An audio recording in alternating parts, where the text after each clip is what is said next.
Ya, masih di Power Breakfast kembali bersama rekan Prisa Somodato. Pemirsa, Veratmos, startup teknologi karbon lokal, mengumumkan perolehan pendanaan tahap awal sebesar 4,5 juta dolar Amerika atau lebih dari 69 miliar rupiah. Ya, dana segar akan digunakan untuk memperkuat platform dengan menyediakan inovasi digital baru di pasar karbon, menjangkau lebih banyak komunitas dan juga pengembang proyek, serta memperluas tim di berbagai fungsi termasuk pakar analitik, maksud kami penginderaan jauh dan juga proyek engineer. Startup yang baru didirikan pada tahun ini berambisi mendemokratisasi akses ke pasar karbon melalui platform yang mendukung pengembangan proyek penyerapan karbon bagi komunitas, korporasi, dan juga pihak lain. Selain itu, Veratmos juga bertekad untuk membantu pengembang proyek dalam aspek pendanaan bersama entitas komersial dan juga individu. Salah satu misi Veratmos adalah meningkatkan mata pencaharian masyarakat petani kecil melalui pendapatan tambahan dari keterlibatan dalam proyek karbon dan juga mengurangi degradasi ekosistem di sekitarnya. Veratmos kini sedang membangun solusi inovatif yang membantu masyarakat, pemilik aset, dan pengembang proyek untuk merancang dan memverifikasi proyek karbon. Selain itu, memberikan panduan teknis dan studi prakelayakan digital secara gratis.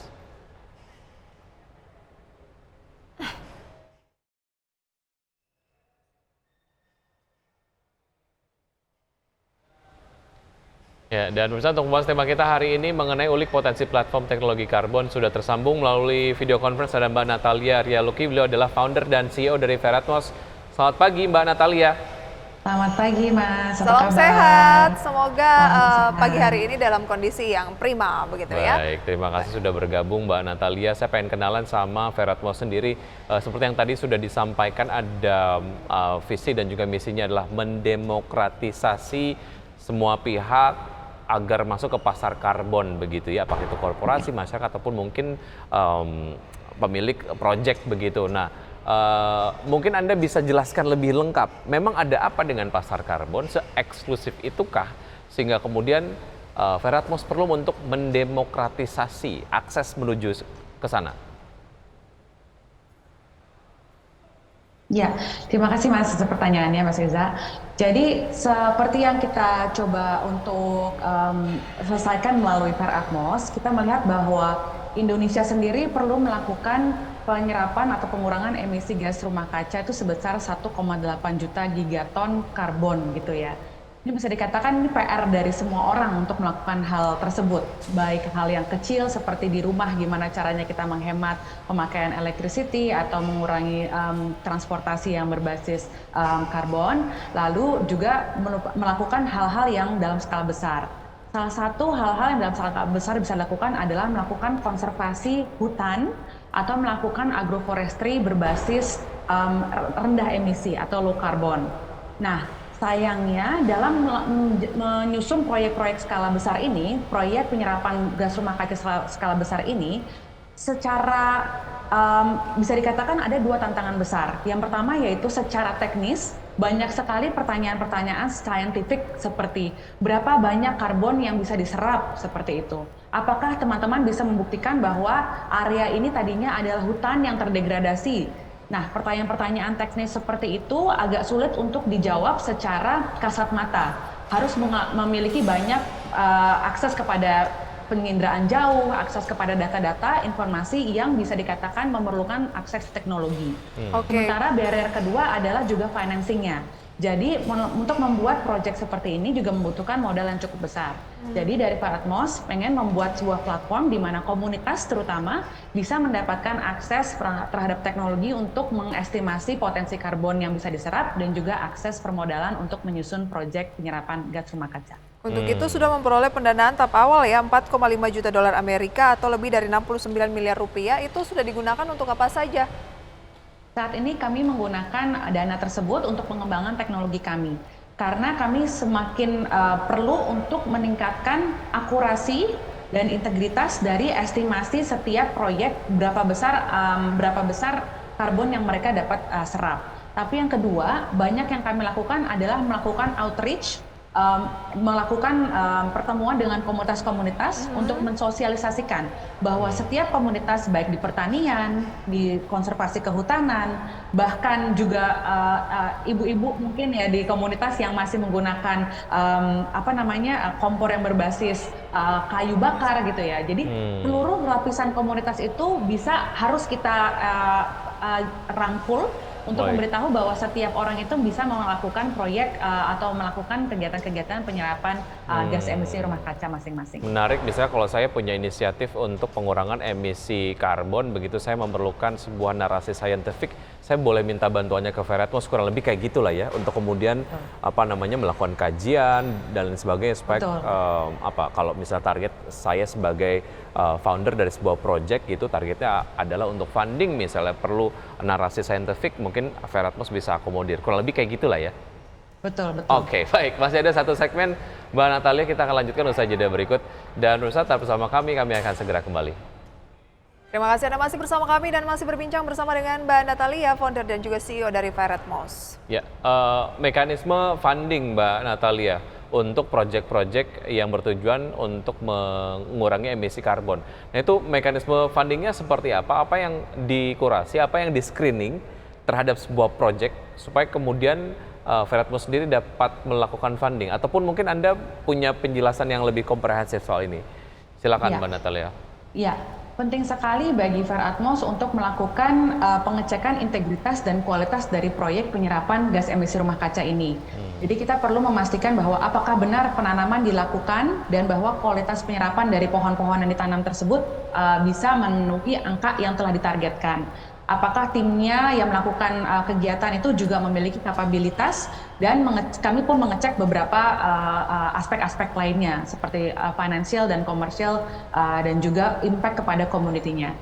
Setelah pengecekan dari kualitas proyek itu Veratmos lakukan, Veratmos juga mempertemukan proyek-proyek ini dengan dua tipe stakeholder. Yang pertama adalah pendana institusional, jadi seperti institusi keuangan, funds yang memang fokus kepada climate impact action. Tapi yang kedua, kami juga menghubungkan proyek-proyek ini kepada perusahaan-perusahaan yang perlu melakukan penyeimbangan emisi karbon. Misalnya beberapa perusahaan yang sudah memiliki target net zero dan ingin mulai menyeimbangkan bahwa saya melakukan emisi sebesar 1 juta ton tahun ini, 1 juta ton karbon. Nah, maka saya harus menyeimbangkan dengan mengkonservasi dan juga mengcapture karbon tersebut di dalam bumi sebesar 1 juta ton karbon. Nah, yang kedua ini juga yang menjadi salah satu potensi pendana bagi proyek-proyek karbon. Proyek yang sudah dilakukan, sudah dibantu oleh Veratmos gitu, dan yang akan berlangsung boleh di-share apa saja? Ya.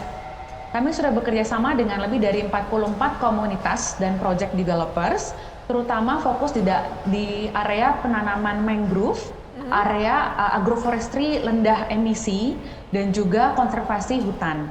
Nah, dari area-area ini kami kedepannya akan semakin mengembangkan bagaimana caranya kita menjaring lebih banyak lagi komunitas-komunitas, karena kita tahu Indonesia potensinya sangat besar gitu ya, terkait dengan hutan tropis kita tiga terbesar di dunia, mangrove kita merupakan salah satu yang terbesar di dunia juga. Jadi bagaimana kita bisa reach out ke semakin banyak teman-teman yang bisa memberikan solusi penyerapan. Sejauh ini Mbak Natalia, wilayahnya sudah di mana saja? Apakah seluruh Indonesia atau di mana saja? Ya, saat ini proyek kami sudah tersebar di Jawa, Kalimantan, Sumatera. Kami sedang melihat juga beberapa potensi di area Sulawesi dan juga bagian timur dari Indonesia juga. Oke, saya yakin kedepannya Veratmos akan terus memperluas daerah-daerah terkait dengan upaya-upaya untuk kemudian menyerap emisi karbon dan juga lebih banyak lagi melakukan funding terhadap proyek-proyek yang memang selama ini cukup ter-challenge bagaimana mereka bisa menemukan pihak-pihak yang akan memfunding begitu kepada proyeknya. Karena sebetulnya kalau dari sisi fundersnya sendiri, dari orang yang kemudian juga mencari proyek-proyek untuk menekan emisi karbon begitu, itu juga memang banyak ya kebutuhannya, dan dari sisi yang penyedia proyeknya juga memang banyak. Kan kemarin di IDX CSR Award juga kan ada yang demikian ya? Ya, betul sekali. Melakukan pengurangan emisi karbon ini. Oke. Ya. Sayang sekali waktu kita terbatas, Mbak Natali. Sukses selalu untuk Veratmos dan juga Anda sehat selalu. Sampai berjumpa kembali.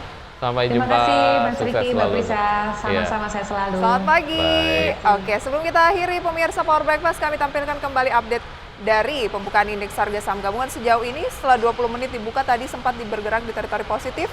Apakah IHSG masih berada di teritori positif? Ya, seperti Anda dapat lihat di layar televisi, IHSG berlanjut menguat 0,72% level 6.783,240. Jakarta Islamic Index juga demikian menguat 0,14% dan LQ45 menguat 0,6%.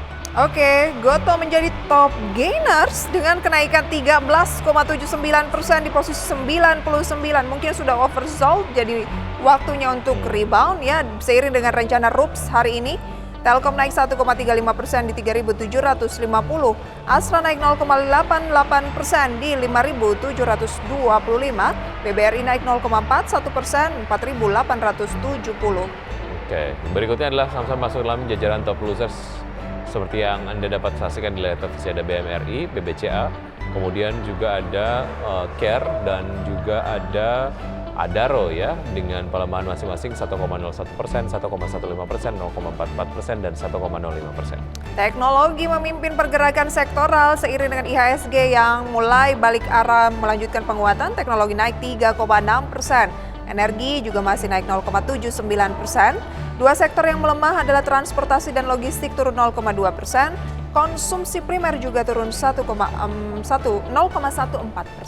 Kalau lihat pergerakannya memang sangat-sangat dinamis, itulah kemudian fungsinya Anda menyaksikan IDX Channel begitu ya, untuk tetap update terkait dengan pergerakan dari Bursa Efek Indonesia. Betul sekali, dan tampaknya Santa Claus Rally sudah mulai terlihat, semoga saja ya. Ya.